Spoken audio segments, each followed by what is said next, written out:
Hello and welcome to this video. मेरा नाम है अजय कुमार और आज मैं आपका स्वागत करता हूं एमएस स्टडी चैनल 9560 पर। तो दोस्तों, आज मैं हिंदी का एक टॉपिक लेकर आया हूं जिसका नाम है कारक। इसमें अपन पहली वीडियो में लिंग और वचन के बारे में बात कर चुके हैं। आज अपन कारक और काल को पढ़ने वाले हैं, जिसमें से अपन पहले नंबर देखते हैं कारक। तो देखिए, कारक क्या होता है। कारक क्रिया के करने या होने में जो कोई अपनी भूमिका निभाता है वह कारक कहलाता है। क्या? जो क्रिया के करने या होने में जो कोई अपनी भूमिका निभाता है वह कारक कहलाता है। क्रिया को करने वाला जो कारक होता है कर्ता कारक। क्रिया जिस पर हुई है कर्म कारक। क्रिया जिसके द्वारा हुई है उसे बोलते हैं करण कारक। और क्रिया जिसके लिए हुई है उसे बोलते हैं संप्रदान कारक।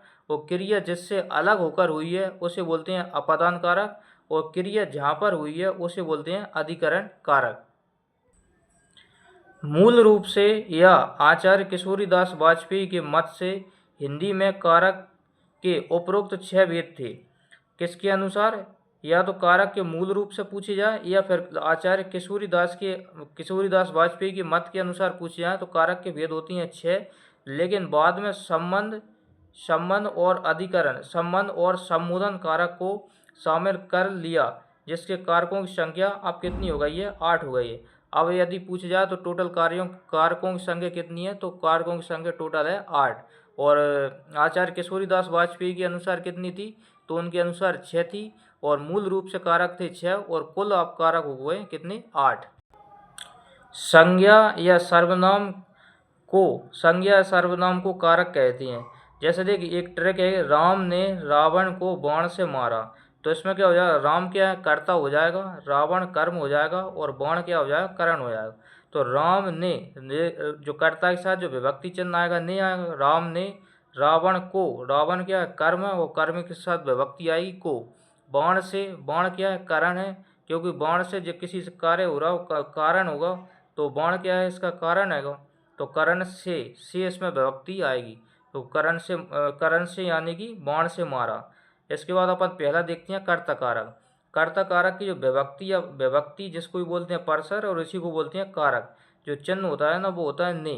याद रखना, कर्ता का जो कारक या विभक्ति क्या होती है? ने। संज्ञा सर्वनाम के जिस रूप से क्रिया को करने का बोध हो उसे कर्ता कारक कहते हैं। जैसे उदाहरण देखते हैं अपन, राम ने खाना खाया। तो किसने खाना खाया? राम ने। राम यहाँ का हो गया? कर्ता हो गया। और विभक्ति चिन्ह दिखाई रहा है ने। यदि ने विभक्ति चिन्ह है तो वो कौन सा कारक हो जाएगा? कर्ता कारक। राधा पत्र लिखती है। अब देखिए, यहाँ क्या है? विभक्ति चिन्ह गायब हो गया, लेकिन इसके अलावा और कुछ नहीं दिखा। राधा है तो राधा क्या हो? कर्ता। और राधा ही काम कर रही है। क्या काम कर रही? पत्र लिख रही है। तो राधा क्या हो जाएगी? यहाँ कर्ता हो जाएगी। तो ये कर्ता कारक हो जाएगा। श्याम खेलता है। अब कौन खेलता है? श्याम खेलता है। श्याम खेलता है, विभक्ति चिन्ह अगर ना भी दिखे तो किस पे फर्क पड़ रहा है? श्याम पर पड़ रहा है, क्योंकि श्याम खेल रहा है, इसलिए क्या हो जाएगा? कर्ता कारक हो जाएगा। कर्ता कारक ने भूतकाल में करते हैं। इसके बाद देखते हैं कर्म कारक। कर्म कारक की अपन बात करें, परसर्ग या विभक्ति चिन्ह होती है या को होती है। संज्ञा सर्वनाम के जिस रूप से यह पता चले कि क्रिया किस पर हुई है उसे कर्म कारक कहते हैं। अब कर्म पहचानने की एक ट्रिक होती है, कर्म कारक पहचानने की ट्रिक। कर्म कारक पहचानने की नहीं, कर्म पहचानने की ट्रिक। कोई वाक्य दिया है तो उसमें अपन कर्म कैसे पहचानेंगे? तो देखिए, कर्म पहचानने क्या है? तो क्या शब्द, अपन किसी वाक्य में क्या शब्द पूछने हैं? क्या, जैसे क्रिया है ना, क्रिया के आगे क्या शब्द लगाना है, तो वहाँ से अपन कर्म का पता चलेगा। और क्या से जो कर्म का पता चलेगा वो हमेशा निर्जीव कर्म होगा। और किसे या किसको, किसे या किसको, इन दोनों से कोई शब्द पूछेंगे तो वो सजीव का पता चलेगा। तो ये प्रश्न कहाँ पूछना है? क्रिया के आगे रख के। जैसे उदाहरण देखते हैं अपन। उदाहरण, माँ ने बच्चों को समझाया। अब समझाना क्या है? क्रिया है। तो जहाँ अपन प्रश्न पूछेंगे कि किसे समझाया, तो किसी से अगर प्रश्न पूछते, अगर कोई निर्जीव वस्तु होती ना तो अपन किसी से पूछते। लेकिन जो क्या सजीव, बच्चे क्या होते हैं? सजीव होते हैं। तो अपन जहाँ से क्या पूछेंगे? सजीव के लिए अपन क्या दिया है? सजीव के लिए दिया है किसी या किसको। तो माँ ने किसको समझाया, तो अपन किसको से पूछेंगे? किसको समझाया? तो बच्चे को समझाया। तो किसको समझाया? बच्चे को। जो आंसर आएगा ना वो क्या होगा, कर्म होगा उसका। इसके अलावा देखिए राम ने फल खाया, अब खाना क्या है, ये क्रिया, और क्रिया में अपन क्या पूछें, फल क्या होता है, निर्जीव। तो क्या खाया, तो क्या से अपन प्रश्न पूछेंगे तो कर्म निकल जाएगा, क्या खाया, फल खाया। इसके अलावा अगला देखते हैं, मैंने कल बंदर देखा। देखा, देखना एक क्रिया होती है, और देखा क्या देखा, किसको देखा, तो बंदर को देखा। जब बंदर क्या हो जाएगी, कर्म हो जाएगी। जिस प्रकार देखो, जिस पर क्रिया का प्रभाव पड़े उसे क्या कहते हैं, तो क्रिया का जिस पर प्रभाव पड़े उसे कर्म कारक कहते हैं। जैसे मैंने पत्र लिखा, वाक्य में पत्र कौन सा कारक है, तो कर्म कारक है। राम ने पत्र लिखा, इसमें कौन सा कारक है, तो राम भी एक कर्ता हो जाए, और क्या लिखा, पत्र लिखा। तो क्योंकि फर्क किस पर पड़ रहा है, पत्र पर पड़ रहा है, और लिख कौन रहा है, राम लिख रहा है। तो इस वाक्य में क्या हो जाएंगे, दोनों कारक हो जाएंगे, कर्ता कारक भी हो जाएगा और कर्म कारक भी हो जाएगा। इसके बाद अगला देखते हैं करण कारक। करण कारक का जो परसर या विभक्ति होती है से द्वारा, याद रखना से और द्वारा। करण का अर्थ क्या होता है, साधन। तो ये अगर तुम्हें अर्थ अच्छे से याद हो गया ना, करण का जो अर्थ क्या होता है, तो साधन होता है, और जो भी किसी साधन का बोध करा है वहाँ करण कारक हो जाएगा। जैसे संज्ञा या सर्वनाम के उस रूप को करण कारक कहती हैं जिससे क्रिया के साधन का बोध हो, याद रखना साधन का बोध होता है, उसे करण कारक कहती हैं। जैसे कुछ अपन एग्जाम्पल देखनी है, जैसे मैं गेंद से खेलता हूँ। अब जब गेंद क्या हो जाए, एक साधन हो जाए, क्यों, किससे खेलता हूँ, गेंद से खेलता हूँ। मैं मोबाइल से बात करता हूँ, तो मोबाइल एक साधन हो गया, मोबाइल से बात करता हूँ। मैं कानों सुनी बात बता रहा हूँ, अब जहाँ कान क्या हो जाएंगे, साधन का बोध करा रहे हैं, इसलिए जहाँ करण कारक हो जाएगा। मैंने गिलास से पानी पानी पिया, तो गिलास क्या हो जाएगा, अपन पानी पीने का एक साधन हो जाएगा, तो गिलास से पानी पिया जी क्या हो जाएगा, एक साधन हो जाएगा, तो जिसमें क्या हो जाएंगे, करण कारक हो जाएगा। कुछ अपन प्रश्न देखते हैं, जिसके द्वारा कर्ता कोई काम करता है उसे क्या कहते हैं, तो उसे करण कारक कहेंगे। से या के द्वारा किस कारक का प्रसर होता है, तो करण कारक का प्रसर होता है। बच्चे बस से पाठशाला जाते हैं, इसमें क्या हो जाएगा, करण कारक। क्यों, बस से किससे जा रहे हैं, बच्चे जो बस से क्या जाते हैं, पाठशाला जाते हैं, तो बस क्या हो जाएगी, एक साधन हो जाएगा, तो इसमें करण कारक हो जाएगा। इसके अलावा अपन अगला देखते हैं, किस वाक्य में करण कारक के विभक्ति चिन्ह का प्रयोग हुआ है, तो लड़का दर्द के मारे छटपटा रहा है, भोजन के निमित्त पछताइए। तो इसमें कौन सा हो जाएगा, कि दर्द के मारे, किससे मारे छटपटा रहा है, दर्द से, तो दर्द क्या हो जाएगा, यहाँ पर साधन हो जाएगा।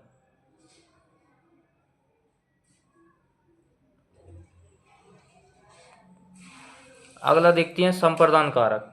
संप्रदान का अर्थ होता है देना। इसकी परसर्ग विभक्ति क्या होती है, के लिए, के निमित्त, के हेतु, के अर्थ, के वास्ते, ये इस प्रकार की आती हैं। लेकिन अपन अधिकतर तो हमने देखी होगी के लिए ही अधिकतर पढ़ी होगी संप्रदान के लिए, लेकिन के निमित्त, के हेतु, के अर्थ, के वास्ते आ गए तो वहाँ भी संप्रदान कारक होगा। संज्ञा सर्वनाम के जिस रूप से किसी को कुछ दिए जाने या किसी के लिए कुछ किए जाने का बोध हो उसे क्या बोलते हैं, संप्रदान कारक कहते हैं। जैसे एग्जाम्पल देखते हैं, मैंने राधा के लिए कपड़े खरीदे, तो यहाँ देने का बोध हो रहा है, क्या खरीदे, कपड़े खरीदे देने के लिए। गरीबों के निमित्त सभी दान दो, वो गरीबों को दान देने की बात कर रहा है, तो देने में हमेशा संप्रदान कारक होगा। नौकरी के अर्थ परिश्रम तो करना ही पड़ेगा, तो नौकरी के अर्थ परिश्रम करना पड़ेगा। इसके अलावा को विभक्ति की अपन बात करें, को विभक्ति दो जगह आती है, एक कर्म कारक में भी आती है और एक देना। एक को का मतलब एक को देना क्रिया हो तो वहाँ संप्रदान कारक आएगा। यदि को विभक्ति आ रही है, को में कर्म आ रहा है तो कर्म कारक हो जाएगा। यदि देने का भाव आ रहा है तो वहाँ पर जो संप्रदान कारक होगा। देखिए संप्रदान और कर्म में कुछ अंतर देखते हैं अपन। जैसे माँ ने बेटे को समझाया, तो माँ ने किसे समझाया, बेटे को समझाया। अब बेटा जहाँ का हो जाएगा, कर्म हो जाएगा, साधन तो नहीं है, बेटे को समझाया। मैंने राधा के लिए कपड़े खरीदे, तो राधा संप्रदान मतलब देने का भाव हो रहा हो, तो ये संप्रदान हो जाएगा। भूखे को भोजन दो और देने का भाव हो रहा हो तो संप्रदान कारक। भूखे को भोजन खिलाओ, यानी कि भोजन खिला रहे हैं अपन, भूखे को भोजन खिलाओ, तो मतलब बात दे नहीं रहे अपन, बा क्या कर रहे हैं, वो अपन काम कर रहे हैं, किसको काम कर रहे हैं कि भूखे को खिला रहे हैं अपन, क्या भोजन खिला रहे हैं भूखे को, तो वहाँ पर कर्म कारक हो जाएगा। इसके अलावा मेज को सही जगह रख दो।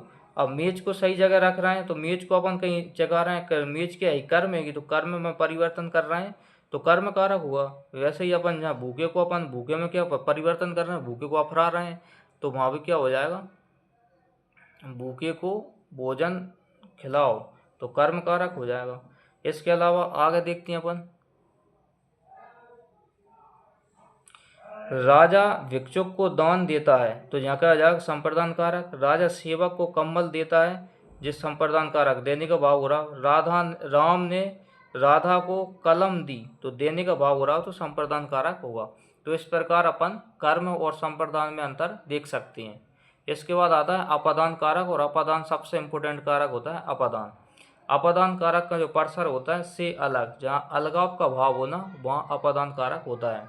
जैसे संज्ञा सर्वनाम के जिस रूप से अलगाव का, याद रखना जी, वेरी इंपॉर्टेंट लाइन हैगी जी, अलगाव का, दूरी का, तुलना का, घृणा का, निकलने का, डरने का, लज्जित होने का बोध हो, उसे अपादान कारक कहते हैं। इनमें से कोई भी एक शब्द हो रहा है ना, तो वो अपादान कारक होगा वहाँ पर। एग्जाम्पल देखते हैं अपन, एग्जाम्पल, तो एग्जाम्पल देखो, फल पेड़ से गिरे, अब जहाँ गिरने का भाव हो रहा, दूर होने का भाव हो रहा ना, तो जहाँ अपादान कारक हुआ। मेरा घर स्कूल से बहुत दूर है, दूरी का भाव हो रहा, तो भी यहाँ अपादान कारक। गंगा हिमालय से निकलती है, निकलने का भाव हो रहा, तो जहाँ अपादान कारक। इसके बाद दिव्या रमा से अच्छा गाती है, और यहाँ किसका भाव हो रहा, तुलना का भाव हो रहा, तो अपादान।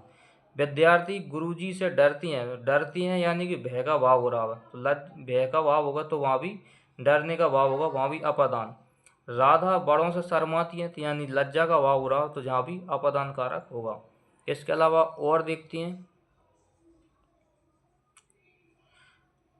हैं, देखो, राम घर से विद्यालय जाता है, राम कहाँ से जा रहा है, घर से विद्यालय जा, घर से दूर होकर जा रहा है, घर से अलग हो रहा है, विद्यालय जा रहा है, तो अपादान। राम बस से विद्यालय जाता है, तो बस अब जहाँ क्या हो जाएगा, बस से, अब जी घर से अलग नहीं हो रहा, जहाँ घर से अलग हो रहा, तो जहाँ बस से विद्यालय जाता है, यानी जहाँ साधन का वो धरो, अब तो ये करण कारक हो जाएगा। राम साइकिल से गिर गया, तो गिरने का भाव हो रहा है, तो अपादान हो जाएगा। सुई से धागा पिरोया जाता है, तो करण कारक। सुई एक क्या हो जाएगा, माध्यम हो जाएगा। सुई से धागा निकल गया, तो अपादान कारक। प्रश्न की अपन बात करती हैं, प्रश्न, तो प्रश्न है, उससे अच्छे तो आप हैं, मैं कौन सा कारक हो, तो जहाँ क्या हो रहा, तुलना का भाव हो रहा, तो अपादान। मेरे घर से आपका घर 5 किलोमीटर की दूरी पर है, तो जहाँ भी अपादान कारक हो रहा, क्योंकि दूरी का भाव हो रहा है। अगला क्वेश्चन, निम्न वाक्यों में से अपादान परसक से युक्त वाक्य है। नंबर ऑप्शन है, हम कान से सुनते हैं, मोहन से उठा नहीं जाता, राम ने अपने पुत्र से नाता तोड़ दिया, रावण ने राम को बाण से मारा। तो इसमें क्या बोल रहे हैं, अपादान, और अपादान इसमें क्या हो रहा हो, पुत्र से नाता तोड़ दिया, तो नाता तोड़ दिया यानी कि अलग कर दिया, अलग करने का भाव हो रहा, तो अपादान कारक होगा। अगला कारक देखते हैं अपन, संबंध कारक। संबंध कारक में क्या होता है, परसर्ग इसका का, की, के, रारी, रे, नानी, ने भी आ सकता है। संज्ञा सर्वनाम के जिस रूप से एक वस्तु या दूसरी वस्तु के से संबंध ज्ञात हो, उसे संबंध कारक कहते हैं। नोट, संज्ञा के स्थान पर विभक्ति का प्रयोग विश्लिष्ट तरीके से, नोट याद रखना, जो संज्ञा के साथ विभक्ति का प्रयोग विश्लिष्ट तरीके से, विश्लिष्ट मतलब दूर और तरीके से, और सर्वनाम के साथ विभक्ति का प्रयोग संश्लिष्ट मतलब चिपक के तरीके से होता है। जैसे यह क्या है, एक सर्वनाम है, यह सीमा का पुत्र है, यह सीमा का पुत्र है, तो जो सीमा को हो जाएगी संज्ञा, और संज्ञा के साथ जो कैसे हो जाएगा, विश्लिष्ट तरीके से हो जाएगा। यह सुरेश के मित्र का घर है, सुरेश है वो, सुरेश की आ जाएगी संज्ञा, और संज्ञा से का, की, के, ना, रारी, जी क्या हो रहा है, दूर हो रहा है, तो जी क्या हो जाएंगे, विश्लिष्ट तरीके से। कल तुम्हारा पत्र आया, अब कल तुम्हारा पत्र आया था, तो ये भी क्या हो जाएगा, संबंध कारक हो जाएगा। वह कार मेरी है, इस वाक्य में कौन सा कारक है, तो वह कार मेरी है। अब मेरी मतलब संबंध बता रहा है तो संबंध कारक हो जाएगा, संबंध कारक बिल्कुल सिंपल है। इसके बाद देखते हैं अधिकरण। अधिकरण कारक का जो परसर होता है मैं पर इसका वो होती है विभक्ति चिन्ह। संज्ञा सर्वनाम के जिस रूप से क्रिया के आधार का बोध हो उसे अधिकरण कारक कहते हैं। आधार का बोध होना चाहिए। एग्जाम्पल देखते हैं, माँ घर पर है। अब जहाँ विभक्ति चिन्ह आ रही क्या, पर विभक्ति चिन्ह आ रही है। और वृक्ष पर, अब जहाँ भी पर लगा, पर पक्षी बैठे हैं तो जहाँ भी अधिकरण हो जाए। शेर वन में पाए जाते हैं, तो शेर वन में पाए जाते हैं, यहाँ क्या मैं पर सर्ग आ रहा है। अगला देखते हैं संबोधन कारक। इसका अर्थ होता है अपनी ओर ध्यान खींचना। इसमें जो चिन्ह होता है विस्मय सूचक चिन्ह लगा होगा, ये और ही सिंपल है। अरे जो विस्मय सूचक चिन्ह होगा, बच्चों शोर मत करो, तो इसमें हमेशा विस्मय सूचक शब्द दिख जाए, वो चिन्ह दिखे ना, तो आपको क्या लगाना है, संबोधन कारक लगाना है। हे राम तुम कहाँ हो, हे राकेश यहाँ आओ, तो इस तरह के जो शब्द आएंगे वो संबोधन कारक के होंगे। तो थैंक यू।